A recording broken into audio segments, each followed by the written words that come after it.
आज हम पढ़ेंगे रेखा और कोण के बारे में। कक्षा 7 प्रश्नावली 5.1। तो कॉपी पेन भी लेंगे और वीडियो को देखते समय प्रश्नों को भी हल करने की कोशिश करेंगे।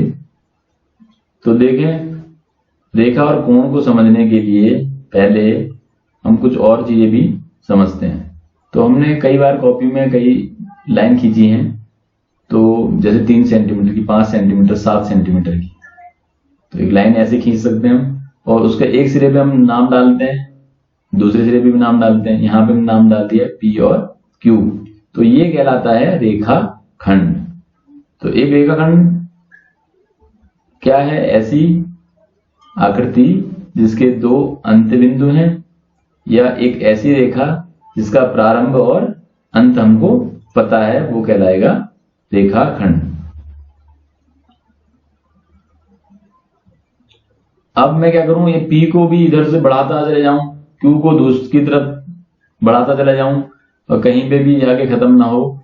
इस तरह देखो ये, तो यहाँ P और Q इसके नाम डाल ही रखे हैं। तो इस तरह की आकृति कहलाती है रेखा, है ना। तो जिसके कोई भी अंत बिंदु न हो, दोनों अंत बिंदुओं को किसी रेखाखंड के अपनी अपनी दिशाओं में अपरिमित रूप से बढ़ाने पर हमको रेखा प्राप्त होती है। फिर इसी प्रकार अगर हम एक ही तरफ बढ़ाएं तो यहां तो दोनों अंत बिंदुओं को अपनी अपनी दिशाओं में अपरिमित रूप से मतलब बढ़ाए जाएं, तो इस तरह से जो भी आकृति प्राप्त हो रही है, ज्यामिति, वो कहलाती है रेखा। अब क्या करें, एक ही तरफ बढ़ाएं तो देखने, हमने क्या करा, एक ही तरफ बढ़ा रहे हैं। ये एक अंत बिंदु है और इस अंत बिंदु को हमने आगे बढ़ा दिया। तो इस तरह की आकृति जो है, ज्यामितीय आकृति कहलाती है किरण। जैसे प्रकाश की किरण होती है, जो मोमबत्ती से निकल रही है, या बल्ब से निकल रही है, या सूर्य से निकल रही है, तो उसका एक प्रारंभिक बिंदु है ना। तो एक अंत बिंदु है उसका। तो एक किरण का एक अंत बिंदु होता है। तो ज्यामिति में, गणित में इनको लिखेंगे कैसे? सबको PQ, OP ये सब एक जैसे ही थोड़ा लिखा जाएगा। तो क्या अंतर होगा देखना जरा। तो रेखाखंड को हम PQ और इसके ऊपर बार लगा देते हैं, ये। तो ऐसा है, जो भी है कहीं पे लिखा हुआ देखेंगे तो आप समझेंगे ये रेखाखंड है, इसकी परिमित लंबाई होगी। फिर देखें, रेखा को कैसे लिखेंगे? PQ है ये भी, लेकिन इसमें दोनों तरफ एरो से बना करके, ये एरो बना दिए जैसे रेखा में है। तो इससे पता लगेगा कि ये एक रेखा है। और किरण को हम OP से निर्देशित करेंगे, इस OP से प्रदर्शित करेंगे। तो इसमें क्या होगा, इसमें क्या करेंगे, इसमें एक ही तरफ जिधर को बढ़ रहा है, ये P की तरफ बढ़ रहा है, तो ये। तो इस तरह से रेखाखंड, रेखा और किरण को लिखना और इनको परिभाषित करना हमने सीखा। फिर आगे देखें, आकृतियां लेते हैं। देखो, एक ये, तो 2 रेखाखंड ले लिए मैंने, और एक बिंदु पे कहीं भी मिला दिया इनको। तो इनके नाम डाल दिए, जहां मिल रहे हैं वहां पे A लिख दिया, एक सिरे को B है, दूसरे सिरे को C। ये रेखाखंड है, ये रेखाएं हैं। ये एक रेखा PQ है, दूसरी रेखा RS है, ये काट रही है एक दूसरे को। तो इस तरह से आकृतियों में ये क्या बन रहे हैं, ये कोण। जब 2 रेखाखंड कहीं पे मिलेंगे एक बिंदु पर, या 2 रेखाएं एक दूसरे को काटेंगी, 2 रेखाखंड किसी बिंदु पे मिलेंगे, या 2 रेखाएं एक दूसरे को काटेंगी, तो कुछ आकृतियां बनेंगी। ये आकृतियां कहलाती हैं कोण।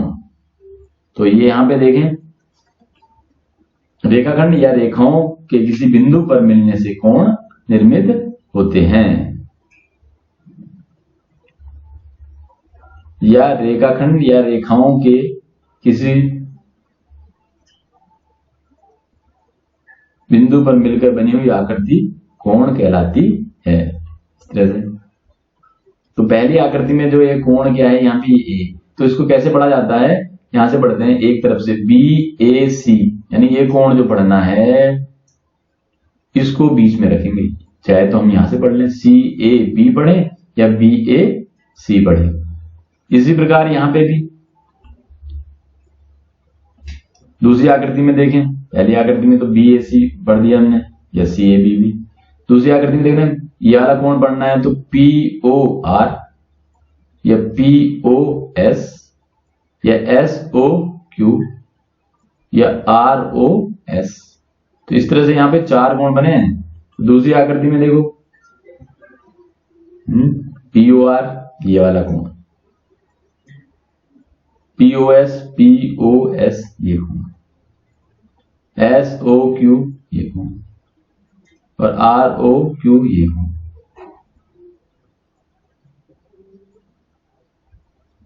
तो इस तरह से कहते हैं ये कोण है। तो एक कोण में क्या देख रहे हैं हम, 2 भुजाएं हैं और एक क्या है शीर्ष जहां पे वो मिलते हैं। तो एक शीर्ष है ये ए, यहां इन चारों का शीर्ष एक ही है। तो 2 भुजाएं यानी कि वो रेखाखंड भी हो सकती है भुजाएं या रेखाएं। तो एक कोण में ध्यान रखना है, एक कोण में एक शीर्ष होगा और 2 भुजाएं, भुजाएं यानी रेखाखंड या किरण। तो कोणों के प्रकार तो हमने पूर्व में ही पढ़े हुए हैं पिछली कक्षाओं में भी, फिर दोबारा एक बार याद कर लेते हैं शॉर्ट में। सबसे पहले न्यून कोण, तो हमने चांदे से कोण बनाए हुए हैं बार बार। तो 0 अंश से अधिक और 90 अंश से कम का जो कोण होगा वो कहलाता है न्यून कोण। 0 से अधिक होना चाहिए और 90 अंश से कम, यानी कि 60, 70, 55, 40, 45 है ना, ये सब न्यून कोण होते हैं। मैं यहाँ पे आकृति नहीं बना रहा, आपको पूर्व में पता है, बस एक बार रिफ्रेश कर रहे हैं। 90 अंश का जो ठीक 90 अंश का कोण होगा वो समकोण कहलाता है। 90 अंश से अधिक और 180 अंश से कम का जो कोण है वो कहलाता है अधिक कोण। फिर है सरल कोण या ऋजु कोण भी बोलते हैं इसको। ठीक 180 अंश का एक सरल रेखा जो बना देते हैं हम, उस पर 180 अंश का कोण होता है। तो सरल कोण जो है 180 अंश के कोण को सरल कोण कहते हैं। फिर है प्रतिवर्ती कोण या वृत्त कोण। तो 180 अंश से अधिक और 360 अंश से कम का जो कोण है वो कहलाता है प्रतिवर्ती कोण या वृत्त कोण। तो इनको याद रखना है, आगे की कक्षाओं में भी ये सब आपके काम आने वाले हैं। तो अब हम इन कोणों को जानते हुए कुछ कोणों से संबंधित और कोण भी होते हैं उनके बारे में पढ़ते हैं। 180 अंश से अधिक और 360 से कम वृत्त कोण या प्रतिवर्ती कोण। अब संबंधित कोणों के बारे में पढ़ते हैं। तो संबंधित कोण मतलब इन कोणों को मिला करके या इन कोणों को जोड़ करके कुछ कोण के गुण पढ़ेंगे हम। तो सबसे पहले है पूरक कोण। तो पूरक कोण क्या है, जिन 2 कोणों का योग जोड़ 90 अंश होता है वो कहलाते हैं पूरक कोण। तो कोई भी 2 कोण लें, उनको जोड़ दें, उन योग अगर हमारा 90 आ रहा है तो वो क्या होगा पूरक। जैसे एक 60 का ले लें, एक 30 का ले लें, 60 और 30 जोड़ेंगे तो पूरक कोण। एक 60 का कोण बनाया, 30 का बनाया, पूछे हम कि ये में पूरक ये है या नहीं है, तो आप दोनों के अंशों को जोड़ें तो देखें हाँ 90 हो रहा है, पूरक है। एक 50 का, एक 40 का है, हाँ 90 हो रहा है। एक 70, एक 20 है, हाँ 90 हो रहा है। तो जैसे एक 60 का और एक 30 का, तो जोड़े, तो 2 कोणों के जोड़े जिनका योग है ना, यानी कोणों का युग्म जिनका योग क्या हो 90 अंश हो, वो होगा पूरक कोण। तो 2 पूरक कोण हमेशा न्यून कोण होते हैं। देख रहे हैं हम 60 और 30 न्यून कोणीय है, 45 न्यून कोणीय है। 90 से अधिक होने पर तो हो ही नहीं पाएगा, है ना, क्योंकि दो कोणों को जोड़ना है, 90 से ज्यादा नहीं होना चाहिए, ठीक 90 होना चाहिए। तो दोनों को दोनों क्या होंगे न्यून कोण। तो इसको आप अपने अभ्यास में लाएंगे, जरा देखेंगे चित्र बना करके वास्तव में ऐसा है या नहीं है कि 2 न्यून कोण को जोड़ करके 90 हो रहा है, या किसी और को जोड़ के भी हो सकता है 90, अधिक कोण या न्यून कोण को जोड़ के, या समकोण और न्यून कोण को जोड़ करके। फिर है संपूरक कोण। तो जिन 2 कोणों का योग 180 अंश होता है वो कहलाते हैं संपूरक कोण। जैसे एक 100 का हो सकता है, दूसरा कोण 80 का, तो दोनों को जोड़ेंगे 180 अंश हो जाएगा।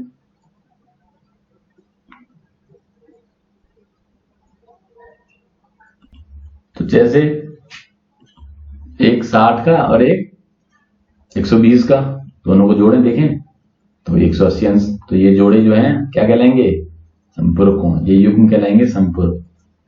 100 एक 80, ये कहलाएंगे संपूरक कोण। दोनों का योग 180 हो रहा है। 90-90 के भी हो सकते हैं दोनों, 90-90 180, ये दोनों भी क्या है? संपूरक कोण। तो यहाँ पे नोट करना है, ध्यान रखना है कि संपूरक कोणों में एक कोण अधिक होगा, दूसरा न्यून कोण होगा, क्योंकि दोनों न्यून कोण होकर के 180 नहीं हो सकता संभव। आप इसमें सोचें, चर्चा करें और करके देखें। तो एक अधिक होगा, एक दूसरा न्यून। दोनों समकोण हो सकते हैं, जैसे ऊपर दिखाया मैंने 90-90, दोनों समकोण हो सकते हैं, दोनों कोण समकोण हो सकते हैं, लेकिन दोनों अधिक कोण नहीं हो सकते, दोनों न्यून कोण नहीं हो सकते। तो ये ध्यान रखना है। तो इस तरह का प्रश्न आता है कई बार, तो आपको पता होना चाहिए कि संपूरक कोण दोनों के दोनों अधिक या दोनों के दोनों न्यून कोण नहीं हो सकते, दोनों समकोण हो सकते हैं, या एक अधिक होगा और दूसरा न्यून कोण। फिर है आसन्न कोण। तो आसन्न कोण क्या है? जब दो कोण अगल बगल में रहे, चिपके हुए रहे, जैसे आपके कमरे की या दूसरे कमरे की जो दीवार है, एक दीवार है ना, एक ही रहती है।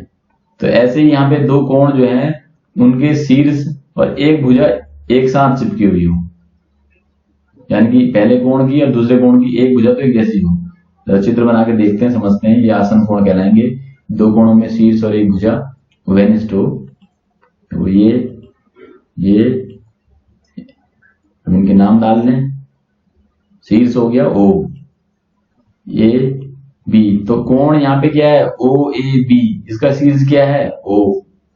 और फिर मैंने इसी भुजा को लेकर के, OA भुजा को लेकर के, इसको तो एक भुजा रहने दिया, दूसरी एक तरफ और भुजा खींच दी OC।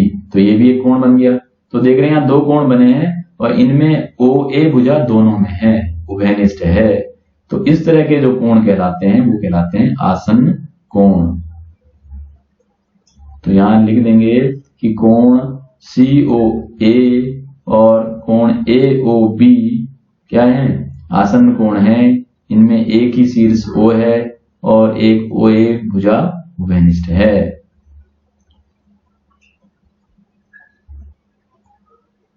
फिर देखें आसन्न कोणों के थोड़े से गुण और भी हैं। क्या देखें? रैखिक युग्म कोण। तो आसन्न कोणों को अगर मैं इस तरह से बनाऊं कि जो उनकी दो भुजाएं उभयनिष्ठ नहीं है, जो अलग हैं, वो ठीक विपरीत हों, है ना। आसन्न कोणों का युग्म जिसकी वे भुजाएं उभयनिष्ठ न हो, विपरीत दिशाओं में हो, है ना। उभयनिष्ठ भुजा को छोड़ के बाकी जो दोनों भुजाएं हैं वो ठीक विपरीत दिशा में हो, यानी कि एक सरल रेखा बना दें, तो वो कोण कहलाते हैं रैखिक युग्म कोण। देखें कैसे? एक लाइन ये खींची, एक ये कोण बन गया और इधर को एक कोण बन गया। देखना ये आसन्न कोण है ना, ये भुजा उभयनिष्ठ हो गई। लेकिन ये देखो उभयनिष्ठ भुजाएं जो नहीं है वो ठीक विपरीत दिशाओं में हैं। तो इस तरह के कोण जो कहलाएंगे, दोनों है तो ये आसन्न कोण, लेकिन इनका विशिष्ट नाम हो गया रैखिक युग्म कोण। तो ये कहलाते हैं। अब देखें एक चित्र और बनाते हैं। ये भी आसन्न कोण है, लेकिन ये रैखिक युग्म नहीं है। क्यों नहीं है? क्योंकि इसमें जो विपरीत दिशाओं में ये जो उभयनिष्ठ रेखाएं नहीं है वो नहीं है। ये तो उभयनिष्ठ हो गई बीच वाली, लेकिन ये दोनों जो है विपरीत दिशाओं में नहीं है। तो ये आसन्न तो है लेकिन रैखिक युग्म नहीं है। ये आसन्न है लेकिन रैखिक युग्म भी है। तो विशेष प्रकार का आसन्न कोण रैखिक युग्म कोण हो जाता है। कब? जब उसकी उभयनिष्ठ भुजाओं को छोड़कर शेष भुजाएं ठीक विपरीत दिशा में हों। तो ये देखें, ये रैखिक युग्म कोण है और ये सिर्फ मात्र आसन्न कोण है। तो रैखिक युग्म कोणों का गुण क्या है? ये क्योंकि सरल रेखा है और सरल रेखा पर कोण होता है 180 अंश का। तो ये दोनों कोणों का योग कितना हो जाएगा? 180 अंश, क्योंकि ये पूरा कोण यहां से यहां तक कितना है? 180 अंश का। तो ऐसे दो आसन्न कोण जिनका योग 180 अंश हो रैखिक युग्म कोण कहलाते हैं। तो एक परिभाषा रैखिक युग्म कोणों की ये भी होगी कि ऐसे आसन्न कोण जिनका योग 180 अंश हो रैखिक युग्म कोण कहलाते हैं। तो ये परिभाषा लिख भी देते हैं।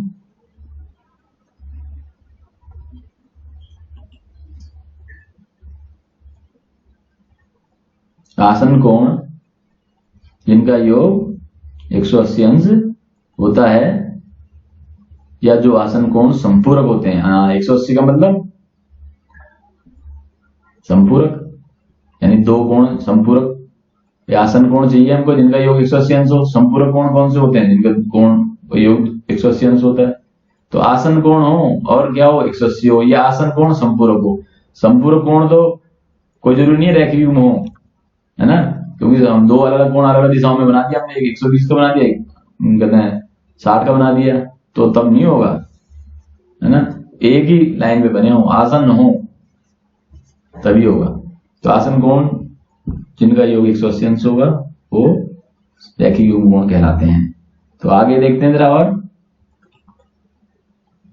जब रेखाएं एक दूसरे को काटें, है ना, तो देखें ऊर्ध्वाधर सम्मुख कोण या शीर्षाभिमुख कोण, अंग्रेजी में अपोजिट एंगल।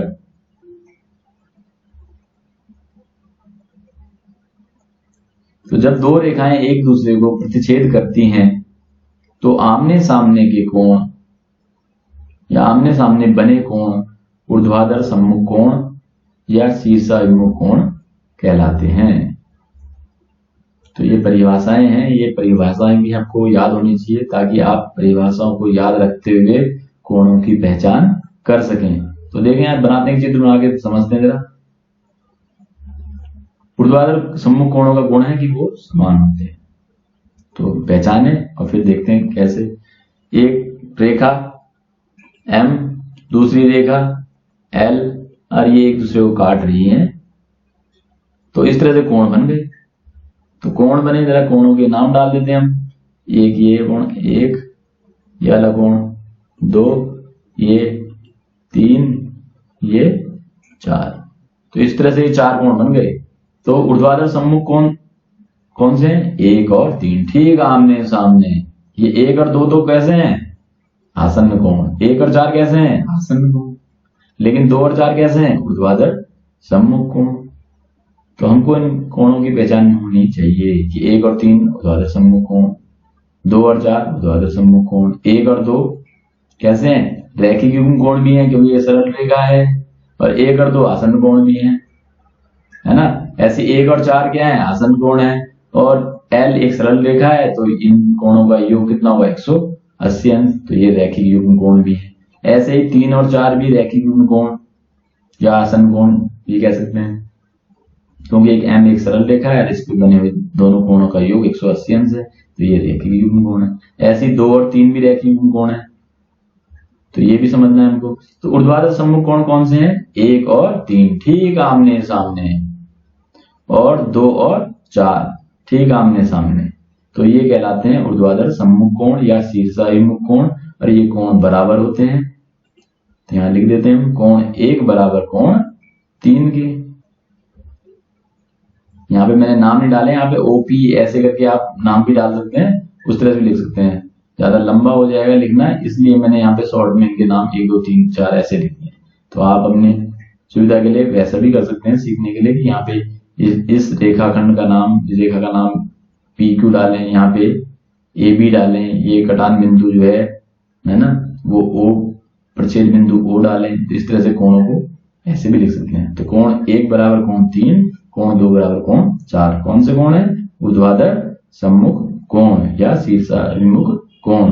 तो ये प्रश्नावली 5.1 करनी है आपको इसको वीडियो को देख करके। धन्यवाद।